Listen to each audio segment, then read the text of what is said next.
Hello world, I'm Chris Pirillo, and you've tuned into another live edition of the Locker Gnome Daily Report, or TLDR for short. It's usually about an hour long. I begin it with a topic. Today I'm going to be talking about 3 reasons you should be watching Star Wars Rebels, unless you already are watching Star Wars Rebels.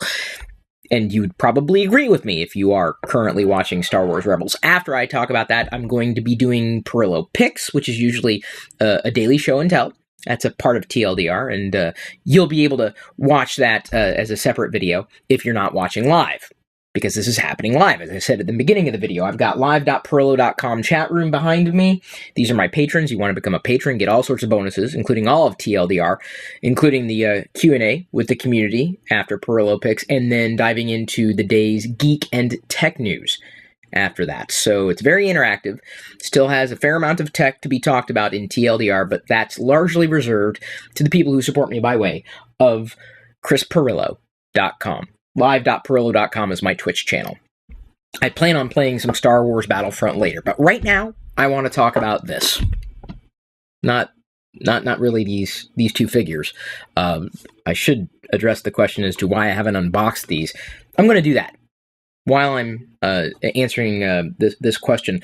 I started watching Star Wars Rebels when it began, if only because I never really got swept up in the wonderfulness of the Clone Wars when it was originally broadcast, because it was very difficult to catch up and to catch every episode, really.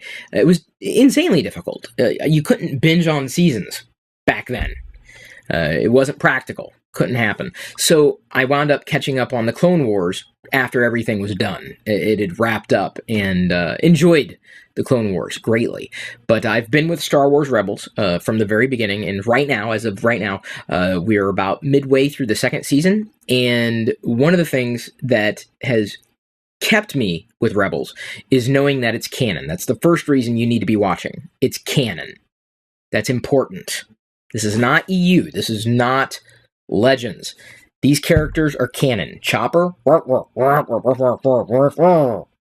my best Chopper impression. I'd give a Zeb impression, but I'm afraid I would mess that up greatly. I'm not going to offend a droid that I know of. Well, I could if it's Chopper. He's got a personality. So it's canon. These characters are playing within the universe of Star Wars, or the galaxy of Star Wars. In fact, Rebels is telling the story about how the Rebel Alliance was formed. Just recently, we've seen what would be the first appearance, timeline-wise, of, well, Princess Leia as an adult, as a functioning adult for the Rebel Alliance. Her first appearance would be in Episode 3 as a baby, born of Padme.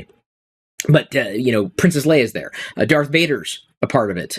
We are allegedly seeing, based on a teaser, some characters that we are already familiar with within the Star Wars canon.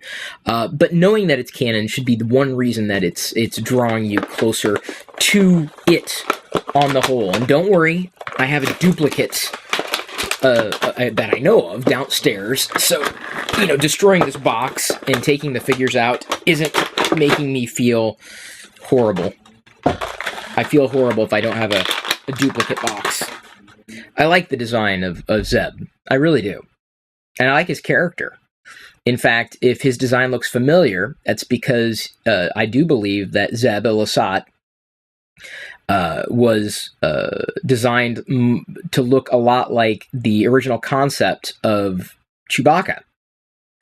So his Ralph McQuarrie's concept of what Chewbacca could look like, and that's basically what happened with Zeb. So this is I guess another reason. I wasn't planning on discussing this as a reason, but a lot of McQuarrie's art that otherwise was never surfaced within Star Wars, it shows up in spots in Rebels.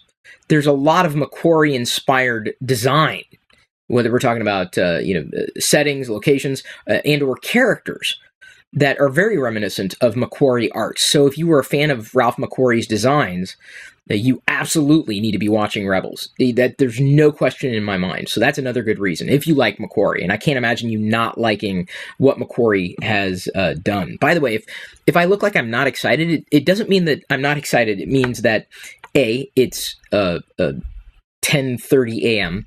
And B, I've been up since 2 a.m. I couldn't sleep. So that is why I'm on my second cup of coffee, though. So I enjoy talking about this topic, though, and that'll keep me awake. So here's Chopper,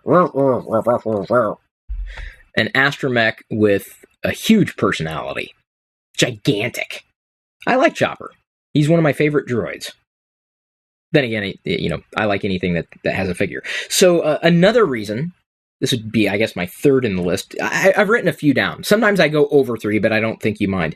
There are crossovers from the movies, because it's canon, as I said, but they're crossing over from the movies as well as the comic books.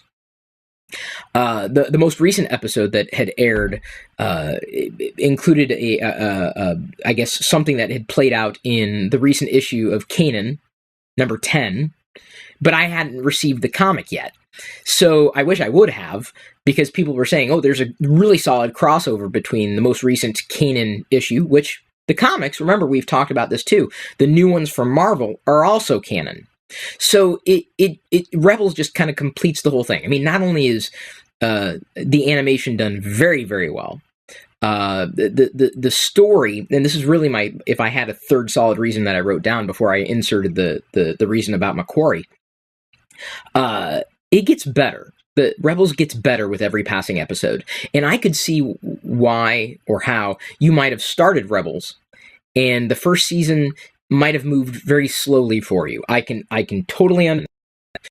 And sometimes I've seen this happen over and over again with a lot of the shows that I watch on a regular basis. Sometimes you have to get through the first season to appreciate the second. You can't start watching the second season, even though I would say that the second season of Rebels is far and away better than the first season. The first season just, kind of threw things out there. We're established. We kind of know what's going on, but it doesn't move as quickly as the second season does. And I know it goes without saying, well, you have to get through the first season to get to the second one. I'm saying that it's worth watching the first season to get to the second season.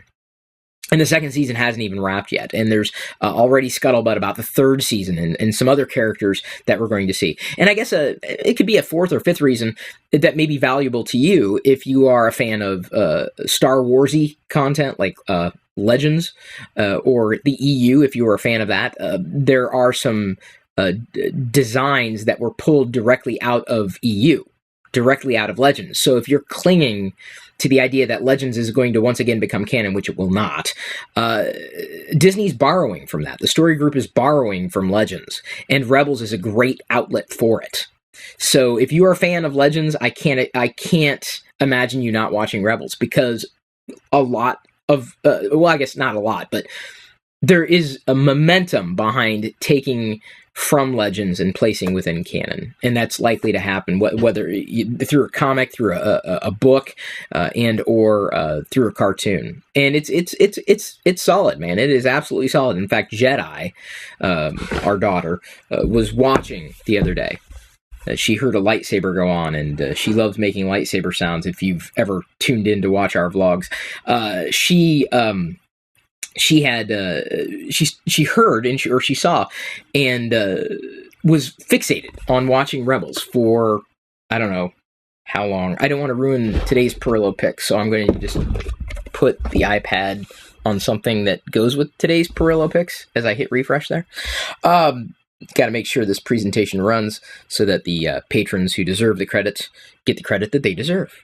And oh, look at that, another YouTube comment. Lightsaber sounds, Jedi is learning the way of the Force. See, that's it. People are watching. And she's just, a little over a year old.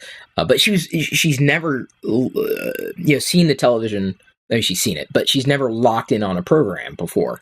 But for some reason, Rebels just caught her attention. Now, it could be because she saw the Stormtroopers and she's familiar with those designs. Because, yes, Stormtroopers, classic Imperial Stormtroopers show up in Star Wars Rebels. I don't think Darth Vader was in that episode, but as soon as she heard the lightsaber sounds, she chimed in. But she sat there for a good 5 minutes, which, let me tell you, is astounding for someone that age. Not even a year and a half yet, and she's already watching Rebels. So it's her favorite show, but she doesn't really have much of an opinion yet. But she was watching it for 5 minutes. That says something. Some people really get into the shows at a deeper level, and I've said this before, there's really no wrong way to fan. I'm a fan of the show. I'm a fan of Star Wars. It's my fandom. But I don't necessarily see it the same way other people do. Some people, they get really excited for Rebels, and it's their thing. I don't know if I would necessarily put Rebels or the cartoons as a central part of my Star Wars fandom. I appreciate having it. I'd rather have it than not have it. The Star Wars cartoons I grew up with would be the Ewoks or Droids series. So I appreciate having it. I like that it's there. But I kind of treat it much like I do the comics. I enjoy them. I look forward to them. But, I don't get as excited about them as other people do. There's no wrong way to fan. I like them. I enjoy them. I appreciate them. And that's enough. I don't get terribly excited or as excited as other people do about it. Is this flipping out again? Why is the presentation? It did it again. It's flipping out.